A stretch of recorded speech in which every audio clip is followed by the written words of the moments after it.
શું તમે જાણો છો કે તમારા દાદા દાદી સવારમાં ઉઠીને તાંબાના વાસણમાં પાણી કેમ પીવે છે? તેની પાછળ એક સાયન્ટિફિક રીઝન છે. તો ચાલો જાણીએ કે તાંબાના વાસણમાં પાણી કેમ પીવું જોઈએ. તાંબુ એ પાવરફુલ એન્ટીબેક્ટેરિયલ મેટલ છે.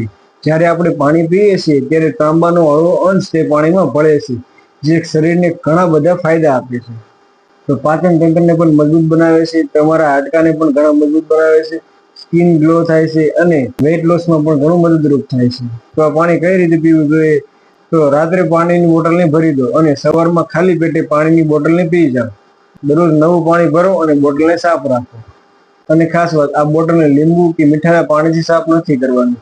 આ બોટલને સાફ કરવાની છે શુદ્ધ લોટ અને પાણીથી. મિત્રો, આ એક એવી હેબિટ છે જે તમે ધીરે ધીરે સ્ટાર્ટ કરો અને તમારું શરીર ડેવલપ થતું દેખાય છે અને રોગ પ્રતિકારક શક્તિનો પણ વધારો થાય છે. વિડીયો ગમે તો વિડીયોને લાઈક કરી દો અને આપણી ચેનલ માધવ હોમ કેરને અત્યારે સબસ્ક્રાઇબ કરી દો, જેથી કરીને આવી અવનવી માહિતી સૌપ્રથમ તમને મળે.